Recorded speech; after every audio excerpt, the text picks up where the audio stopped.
Good morning, everyone. Let's welcome to Tech Tutor channel and myself as Hanya.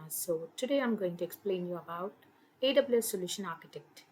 In order to become a AWS Solution Architect as a cloud platform, where you're going to understand the services, resources, and designing part, and all the end-to-end solution architect associate modules which can be covered as a part of AWS Solution Architect.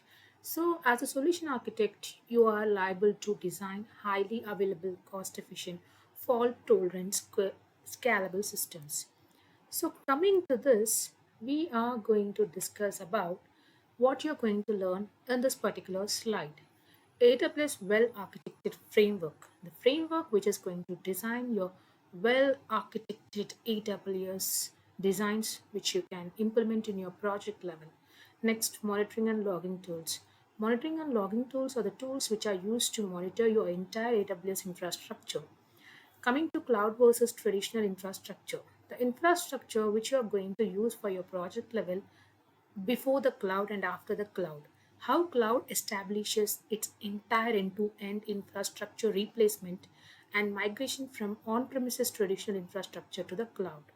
And planning and designing cloud infrastructure. In order to design and plan a cloud infra, a lot of prerequisites are mandatory to implement the designing part and also taking the software development life cycle, planning and designing phase of it. And hybrid cloud infrastructure. Coming to hybrid cloud infrastructure, the infrastructure which is used to maintain private and public cloud services for the hybrid cloud. How to design cloud services and what exactly the designing of cloud services will takes place. Overview of AWS Cloud design principles that we can see. The designing principles, which are five basic principles, we are going to learn about the five pillars: security, reliability, performance efficiency, cost optimization, operational excellence. This particular five pillars to understand to design a cloud service, which is security, reliability, performance efficiency, cost optimization, operational excellence, along with the AWS architecture framework and searching for the relevant information which tells about the pillars and also the quick start reference deployments on AWS cloud platform. Finding real life examples. How to implement whatever we have learned or explained or practiced in real time or real level projects. Coming back here, AWS well architected framework. When we go here to understand the cloud infrastructure, which is different from traditional on-premises infrastructure. To understand on-premises infrastructure, when I'm starting the module that you can understand how the on-premises infrastructure will be built and also the traditional on-premises versus a cloud design well architected framework of AWS. Stop guessing your capacity needs, lower the risk of architectural changes, and allow evolutionary architecture, test system at production scale, automate. These are the five very important standardized for architecting the framework. The capacity needs means how many things that are required to establish a real-time project on AWS. Lower the risk of the architecture change means you are going to lower the risk. Taking risk is mandatory, but in order to perform or do any change levels at the architecture, it has to be very minimal. Evolutionary architecture, it's day by day implementing the things will always change. Evolutionary architectures will be there and testing systems at production scale. Before sending into the production and go live, something has to be tested before priorly with the different testing methodologies and automation. In order to perform end to end in a limited period of time with a well architected framework, we need to automate so that the AWS framework helps to take the informed decision before going to implement something in a real time. As the AWS solution architect, you will be performing a framework oriented AWS solution engineering. Next, stop guessing your capacity need. The first step here, stop guessing your capacity need, will be discussing one-on-one in clear with the implementation process. AWS which help you to eliminate the guesswork in your infrastructure capacity need, like you can use as much as little capacity or more capacity based on your OPEX model. Here, pay as you go model. How much you use, that much you are going to pay. Apart from that, you're not going to pay anything to anyone or any cloud, because the capex and opex model which are being following in a cloud infrastructure, especially it goes for opex model only. So in terms of database, networking, expenditure, performance, anything you want to need the capacity of your requirement, you can get it. So test systems at production scale. In traditional environment, it is difficult to test new production due to high cost or unavailability of resources. The major drawback or the cons, the unavailability of resources at the time of testing will impact the production at larger scale. So in traditional environments, because it follows the capex model, which is like they are going to buy a dedicated hardware and software over a period of time with the agreement. So after, whenever they require the resources in larger extents, again they have to set up from the capex model. So whenever they are trying to test something at the production scale, they need lot of resources which require immediately.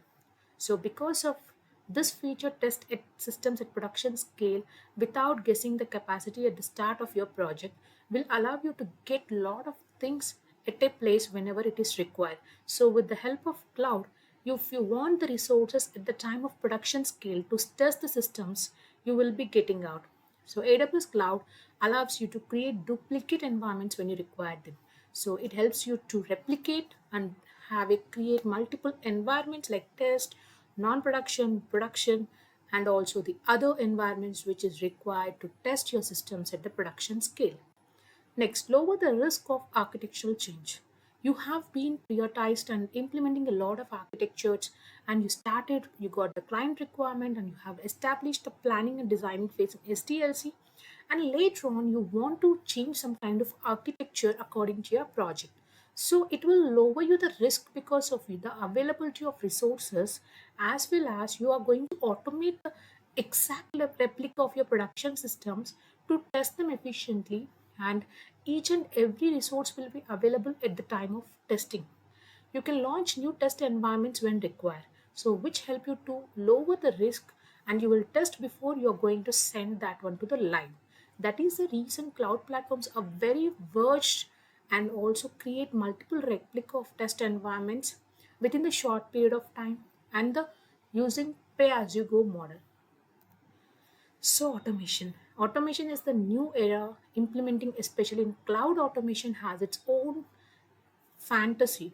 So the creation and replication of your environment at lower cost and with the less efforts, which audit the impact, means you can audit easily, understand things, and also implement the workflow very easily. And moving into the production and scrap it and start again. Whenever something goes wrong, again you'll get back to the test environment and you will test it off, and again you will be sending back to the production environment. So automation allows you explore lot of things. Next, evolutionary architectures. Especially in terms of evolutionary architectures, in traditional IT environment, you are stuck with your design decisions for the lifetime of system. With AWS, you can automate and test on demand to lower the risk of your design changes, and also the innovations that you're going to implement straight away. This help you to modify or help you to understand the evolutionary architecture. So five pillars: security, reliability, performance efficiency, cost optimization, operational excellence, which help the cloud to be sustained for a longer time. Next, security. The definition of security resembles the ability to protect information, system, asset while delivering business value through risk assessment and mitigation strategies. The strategies which you are going to implement at the time of security when you are implementing on the cloud. And next, reliability. Reliability has its own definition. Coming to security, numerous security options. The options are enable traceability, security events, security best practice automation, and focusing on securing your system. Next, shared responsibility model. Model is divided into two sections, which in and off the model: customer data, platform applications, identity and access management, operating system, network and firewall configuration, client-side data encryption here, third layer, compute storage database networking. and AWS Global Infrastructure, where you're going to implement your end-to-end services on regions, availability zones, and edge locations. So coming to this shared responsibility model, we have given a section division from the layers here. So customer is going to responsible with the security in cloud, this one, and Amazon is responsibility of the security of the cloud in this one. So there is a color differentiation here that you can identify and understand. AWS cloud infrastructure, regions, availability zones, edge locations. So these are will be managed by global infrastructure in AWS cloud platform, and compute storage database networking components will be there. On top of that, customer responsible for security in the cloud, in the sense we are operating end-to-end our services in the third-party data centers of the Amazon. So we have to implement the security best practices, like third-party agents of security, things that you need to install, like client-side data encryption, data integrity, authentication, server-side encryption from our end, in client server model, network traffic protection, encryption, integrity, and identity. And next, operating system, network, firewall configuration. So you're going to select your any kind of operating system, and you want to implement virtual private networks, and if you want to create some firewalls to restrict the access of other users or unidentified users, and platform applications identity and access management that you want to implement on your cloud engineering on AWS platform, like you want to establish a platform for your application and manage the user access on your platform who can able to use your services and use your backend services, and customer data. At the end of the day, your application has a lot of customer data which is very confidential that you have to maintain on your AWS platform. This is one of the responsibility model which you can see here. So coming to security in the cloud, one of the major thing that need to focus on the cloud, because we are going to use the services which are being used in the third party data centers of Amazon. So AWS. So data protection, privileged management, infrastructure protection, detective controls. Data need to be protected. It is your application data or infrastructural data. Privilege management. Who can access, who can't be accessed.